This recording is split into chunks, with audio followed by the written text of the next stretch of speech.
예, 이번에는 워치OS 6에 새롭게 들어간 그 애플리케이션, 네이티브 앱에 대한 리뷰를 진행을 할 건데요.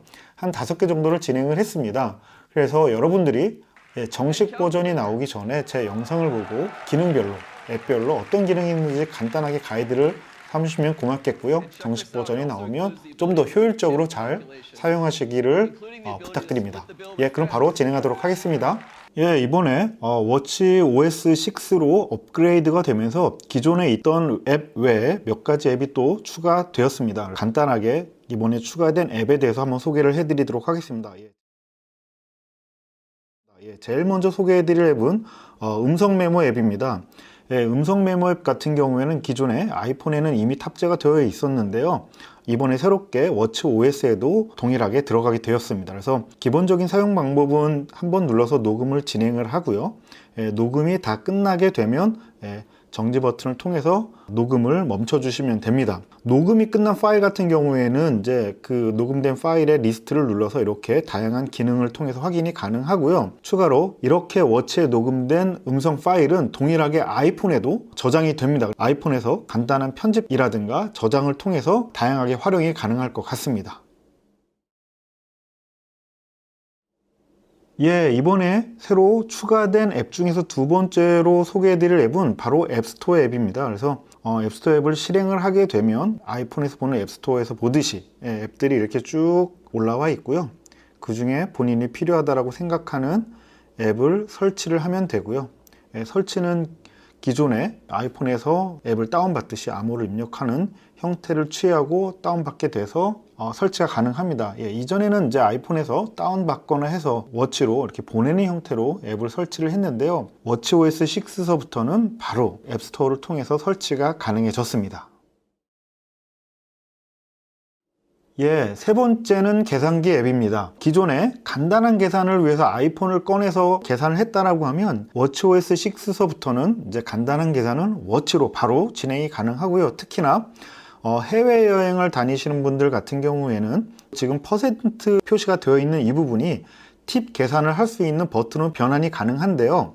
길게 꾹 누르면은 이제 팁 기능이라고 하는 버튼을 누르게 되면 이게 팁으로 바뀌고요. 기존에 제가 15달러에 해당하는 음식을 먹었다 라고 하면 팁을 얼마나 줘야 될까라고 했을 때 팁을 꾹 누르게 되면은 이제 이런 식으로 표시가 돼서 팁 계산을 할 수 있는 기능이 탑재가 되었습니다. 해외여행을 자주 다니시는 분들 같은 경우에는 굉장히 유용한 기능이 아닐까 생각이 됩니다. 예, 네 번째는 소음 앱에 대한 소개인데요.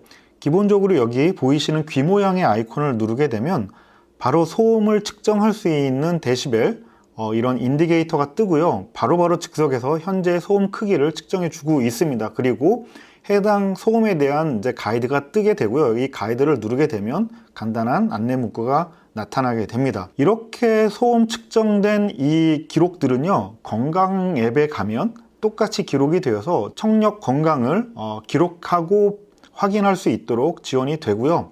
특히나 이어폰을 낀 상태에서의 어떤 청력 기록도, 소음 기록도 같이 진행이 되어서 청력 건강에 도움이 될 걸로 보입니다.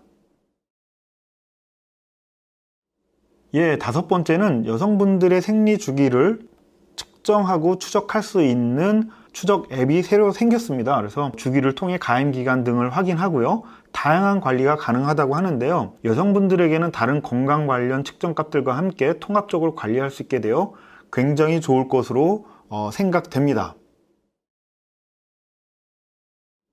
예, 그 외에 소소하게 변화된 사항들이 있는데 간단하게 몇 개를 살펴보면 길게 눌렀을 때 격자 보기하고 목록 보기가 있죠. 목록 보기를 누르게 되면 지원되는 목록이 예전보다 좀 큼직해져서 사용하기가 굉장히 편리해졌습니다. 이게 또 저는 개인적으로 굉장히 좋게 변화된 모습이라고 생각이 들고요. 또 하나는 메시지를 보낼 때 이제 이렇게 애니모티콘을 보낼 수 있게 되었습니다. 그래서 이런 기능들이 또 소소하게 추가됐다라고 하는 거 놓치지 않으셨으면 좋겠고요. 예, 제가 소개해드린 기능 외에 또 다양한 기능들이 아마 숨어 있을 것으로 생각이 듭니다. 저도 오랜 시간 좀 사용을 해보면서 여러분들에게 소개할 만한 기능이 있다면 모아서 다시 한번 또 영상을 제작해 보도록 하겠습니다. 예, 이렇게 해서 워치OS 6에 새롭게 추가된 워치 페이스에 대한 리뷰, 그리고 새롭게 추가된 애플리케이션에 대한 리뷰를 나눠서 진행을 했습니다. 먼저 나눠서 진행하게 된 점 좀 양해를 부탁드리고요. 이게 함께 묶어서 진행을 하려다 보니까 꽤 러닝 타임이 길어져서 부득이 좀 나눴습니다. 예, 곧 있으면 애플워치 시리즈 5도 국내에 들어오겠죠. 이번에 새롭게 출시된 시리즈 5 같은 경우에는 AOD 기능과 나침반 기능으로 많은 분들이 아무래도 이제 구입을 하시지 않을까라고 하는 생각이 듭니다. 굉장히 많은 발전의 요소가 있었다라고 저는 개인적으로 생각이 들고요. 개인적으로 저는 이제 아이폰 10을 사용하고 있는 입장에서 이번에 11과 11 프로를 발표하는 걸 보면서 갈아탈까 고민을 하고 있는 중인데요. 아직도 미확인된 내용과 함께 개인적으로 좀 고민이 되는 부분이 있어서 좀 사실 망설여지긴 합니다. 그 부분에 대해서는 제가 다음에 아이폰 11 프로에 대한 특히나 카메라 부분에 중점 둬서 한번 리뷰를 한번 제작해 볼까 합니다. 그때 다시 만나도록 하고요. 예, 제가 준비한 영상은 여기까지입니다. 다음에 아이폰 11 프로의 카메라 관련된 영상 리뷰로 찾아뵙도록 하고 오늘은 여기까지 하도록 하겠습니다. 감사합니다. 다음에 또 봐요. 좋아요와 구독 부탁드립니다.